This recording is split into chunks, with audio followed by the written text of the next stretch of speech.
오늘 말씀의 제목은 기도의 효용 세 가지입니다.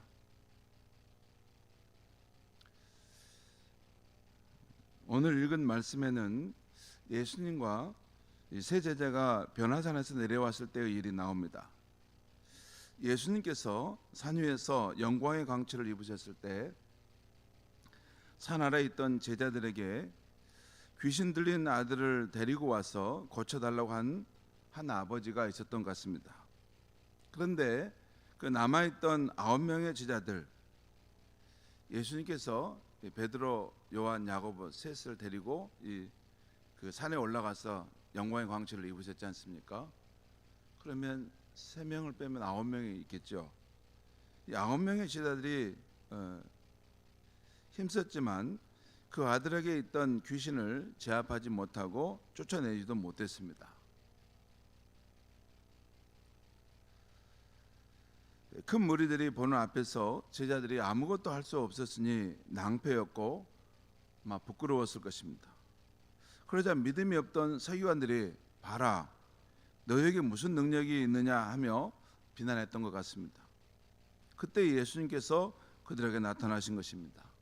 오늘 16절에서 18절 말씀 제가 읽겠습니다. 예수께서 물으시되 너희가 무엇을 그들과 변론하느냐?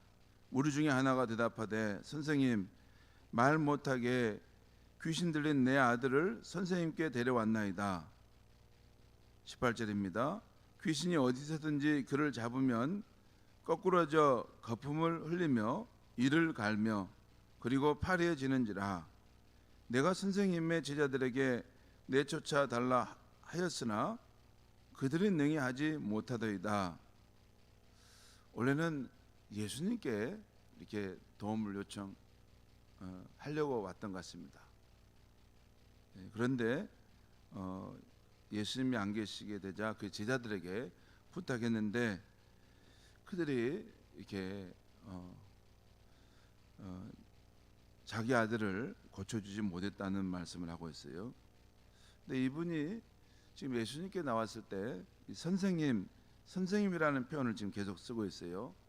그러니까 아직 예수를 구주로 믿는 이런 분명한 믿음이 없는 그런 사람임을 알 수 있어요. 이때 예수님은 이 제자들의 믿음 없음을 말씀하시고 그 아이를 데려오라 하십니다. 그 아이를 예수님께 데려오자 벌써 귀신이 예수님의 권세를 알아보고 그 아이 속에서 심한 경련을 일으켜 쓰러지게 했습니다. 그러자 예수님이 물으셨어요. 언제부터 이랬느냐? 그 아버지가 하는 말이 어렸을 때부터 그랬고 한번 이렇게 쓰러지면 귀신이 아이를 죽이려고 불과 물에 빠지게 했습니다. 그러니까 물뿐만 아니라 이렇게 불이 있는 곳으로 이렇게 그 몸을 던지게 했다는 것이죠.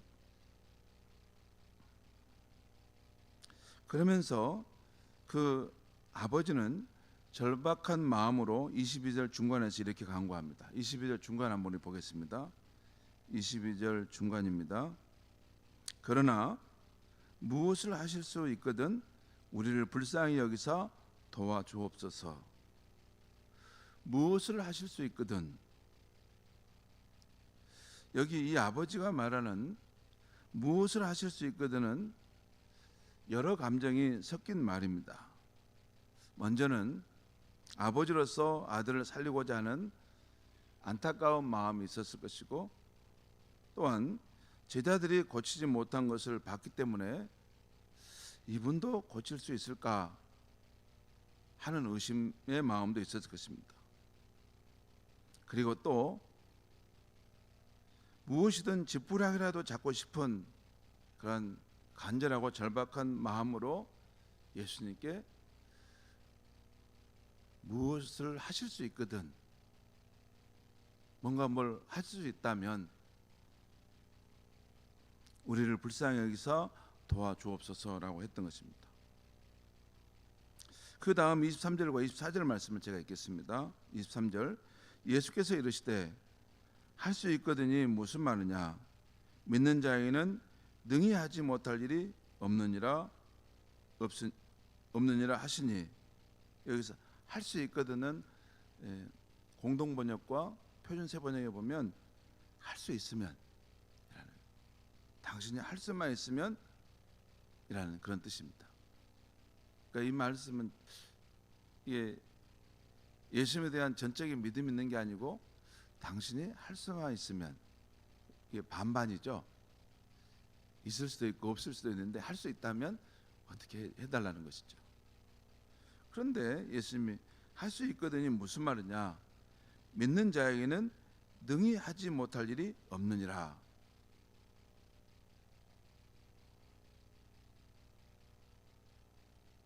우리는 우리 믿음으로도 안 된다는 생각을 가질 수 있는데, 분명히 오늘 아침 예수님 말씀은 믿음은 무엇이나 할 수 있다라는 것을 말씀하고 있어요.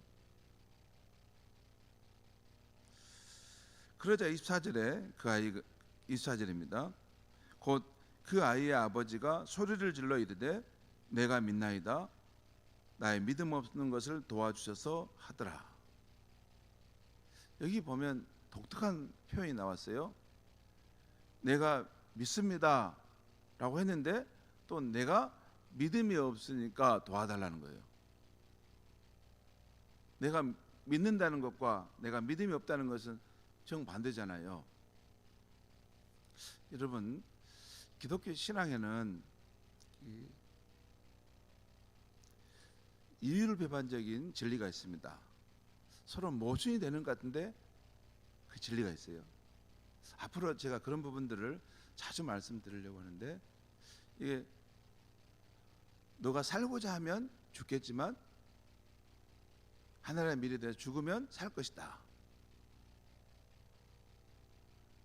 내가 또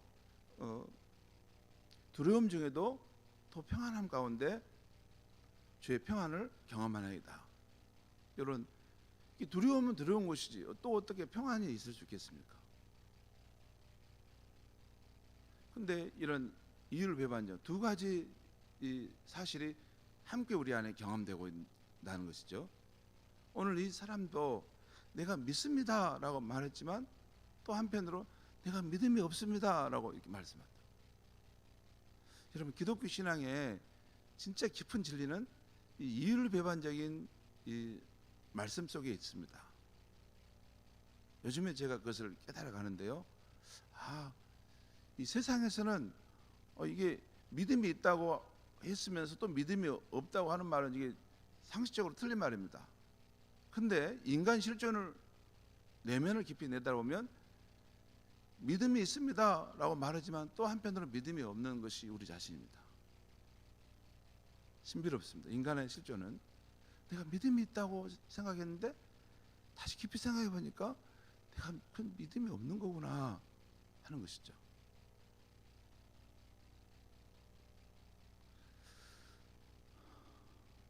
아무튼 예수님께서 이 아버지의 믿음 없음을 일깨우시며 믿음은 무엇이든 할 수 있다라고 말씀하시죠. 그 아버지가 곧바로 소리 지르면서 내가 믿나이다. 나의 믿음 없음을 도와주셔서라고 간구합니다.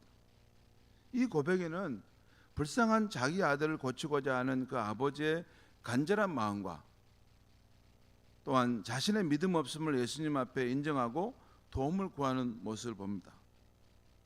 여러분, 이 아버지가 믿음에 대한 예수의 말씀을 들었을 때 믿음은 무엇이든지 할 수 있다라는 예수의 말씀을 들었을 때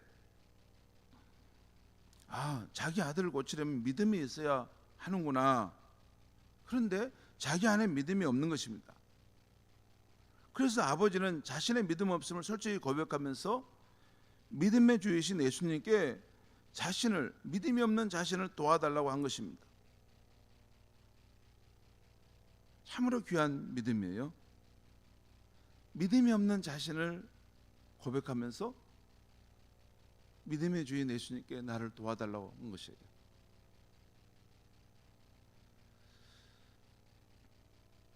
여러분, 때때로 우리도 어떤 상황이나 어떤 일에 대해서 하나님의 일하심이 믿어지지 않을 때가 있지 않습니까? 성경에서는 하나님이 만사에 일하신다는 것을 우리가 배워서 알지만 실존적인 상황에서는 그게 안 믿어지는 거예요. 그래서 무기력하게 살지 않습니까? 실존적인 상황에는 그게 믿어지지 않는 거예요. 너무나 상황이 어렵거나 너무 자주 실패한 그런 일인 경우에 그렇습니다. 그때는 믿음이 생기지 않습니다. 그런데 오늘 자신에게 믿음이 없음을 인정하면서 주님께 자신을 도와달라고 하는 이 아버지의 모습을 보면서 우리도 주님께 희망을 가지게 됩니다. 주님, 제게 믿음이 없지만, 믿음이 안 생기지만, 그 일에 대해서 믿음이 안 생기지만 주님 도와주셔서, 역사해 주셔서, 당신은 믿음의 주이시지 않습니까?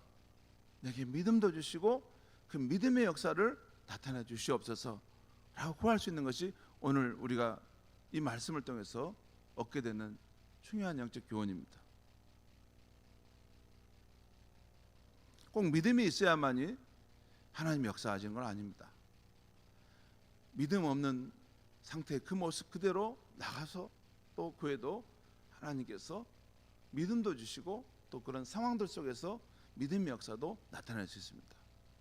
이게 제가 청년 때 딜레마에 빠진 거였어요. 믿음을 계속 강조하니까, 교회에서 강조하니까 내가 믿음이 있어야지 뭘 할 수 있는가 보구나. 그래서 내 안에 있는 믿음을 자꾸 확인해 봤는데 실상 나는 믿음이 없는 거였어요.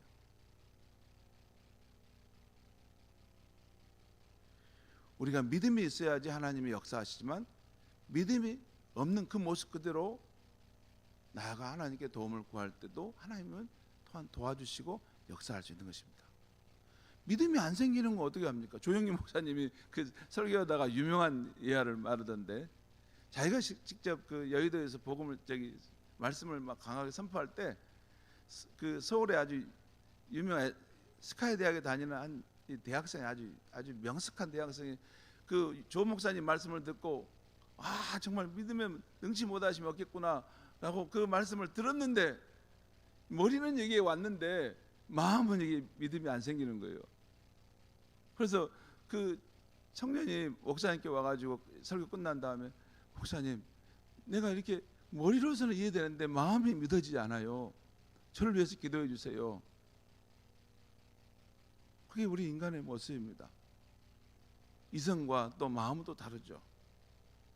그럴 때, 믿어지지 않을 때, 믿음이 안 생길 때, 또 오늘 이 아버지의 모습을 생각하면서 주님, 믿음이 없는 저를 도와주시고 이러한 일에 대해서 믿음의 역사를 이루실 주님 믿게 하여 주시옵소서라는 기도를 드릴 수 있다는 것입니다.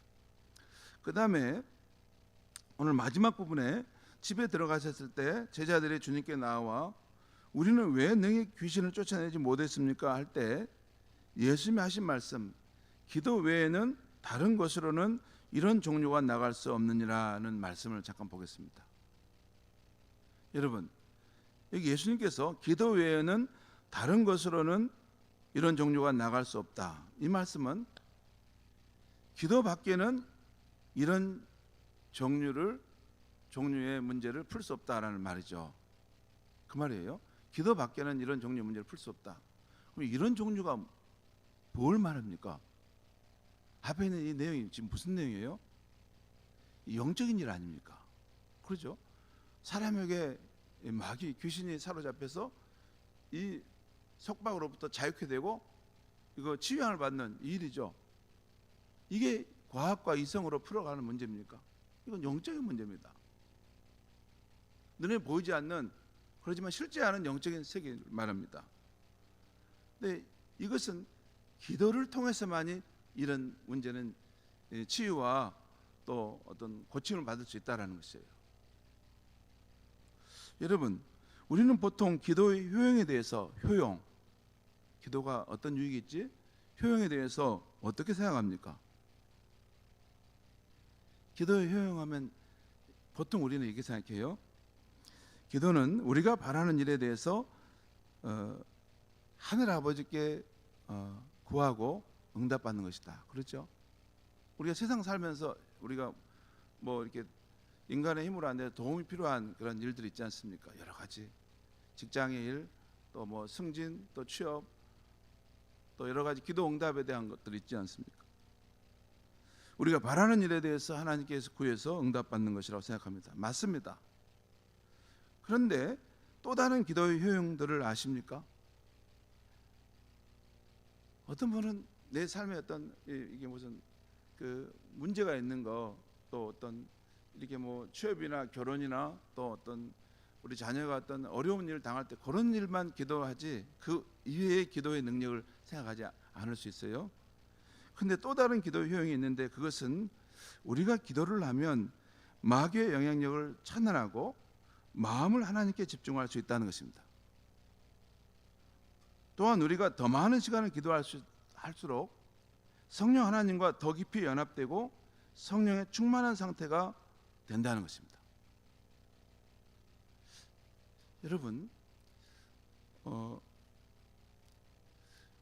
우리 크리스천의 실존은 이런 상태입니다. 여러분, 내 영혼이 있고 또 영이신 하나님이 있고 또 어둠의 영인 마귀가 역사하는 그런 영의 일들이 있습니다. 요 세 존재에 의해서 우리의 삶은 영향을 받아요. 여러분, 우리 크리스천이라면 마귀가 전혀 영향을 안 줄까요? 아닙니다. 여러분, 그 마태복음 16장에 보면 베드로가 예수님을 주는 그리스도시요 살아계신 하나님의 아들이십니다라고 고백하다가 그 후에 예수님 십자가의 그 사역을 말씀하시니까 하지 말라고 막 하잖아요. 그러지 마십시오. 그때 예수님이 말씀하실 사탄아 내 뒤로 물러가라 말씀하잖아요. 또한 에베소 6장에 보면 마지막 시대 우리가 정말 사는 크리스천에게, 성도에게 어떤 마귀가 그 괴계를 가지고 우리 삶을 공격한다는 것, 거기에 대해서 늘 대비하라는 것을 말씀하지 않습니까? 여러분, 우리의 삶에는 우리의 마음과 영도 있지만 영이신 하나님 또한 악한 영이 우리의 마음을 늘 이렇게 흔들어 놓고 무너뜨리려고 하는 그런 역사들이 있습니다. 그런데 우리가 여러분 기도할 때 하나님 기도를 하게 되면, 기도하는 시간을 계속 많이 갖다 보면 그 마귀의 영향력들이 이렇게 차단되고 우리의 마음이 하나님께 집중되어 딱 힘을 받게 되는 상황으로 갑니다. 기도의 시간은 그 의미가 있어요. 이게 우리가 생활 속에서 마귀의 영향력에 어떤 이게 붙들려서 우리의 마음이 오염됐다면, 기도하며 하나님을 집중하여 나아갈 때 그런 것이 정화되면서 하나님과의 그런 관계가 이게 딱 정립되는 것이 기도의 시간이 있습니다.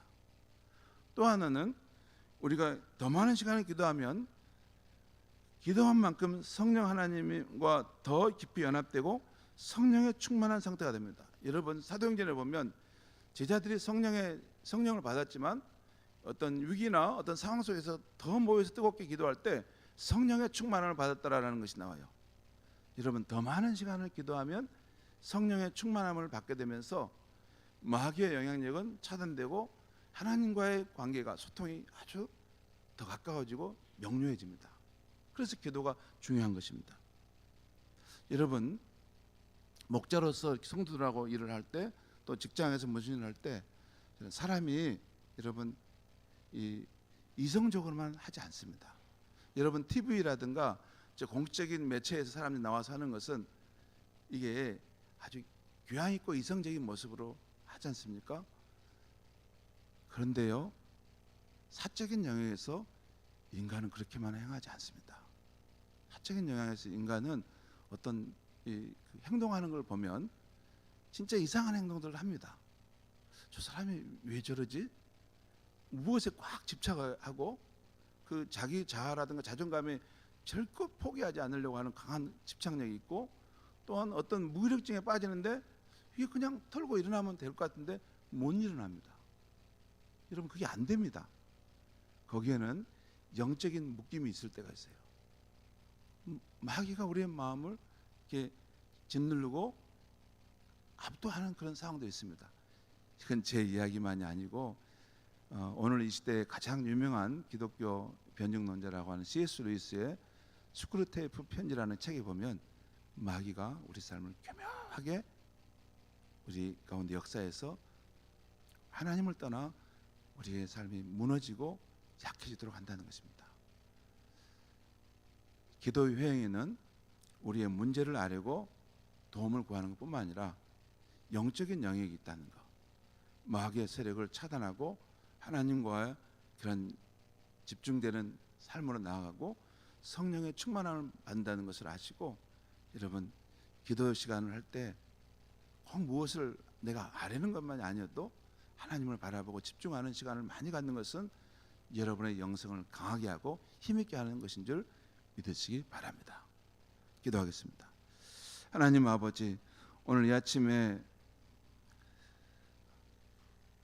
귀신 들린 아들을 예수께 데려와서 고침받은 이 아버지의 이 사건을 통해서 우리가 믿음이 없을지라도 믿음의 주인 예수님께 나아가면 믿음이 생겨난다는 것을 알게 해주시니 감사합니다. 하나님 아버지, 우리의 감정과 우리의 생각이 낙심될지라도 그래도 예수님께 나와서 나의 믿음 없음을 도와달라고 기도할 때 믿음의 역사를 체험하는 우리 성도님들 되게 하여 주시옵소서. 또한 기도의 효용을 알아서 우리의 삶의 필요뿐만 아니라 영적인 문제에 있어서도 우리가 막히거나 짓누르지 않고 자유함 속에서 하나님의 성령의 능력을 힘입어서 함께 하나님과 동행하며 살아가며 믿음으로 승리할 수 있는 성도님들이 되게 하여 주시옵소서. 예수님의 이름으로 기도합니다. 아멘.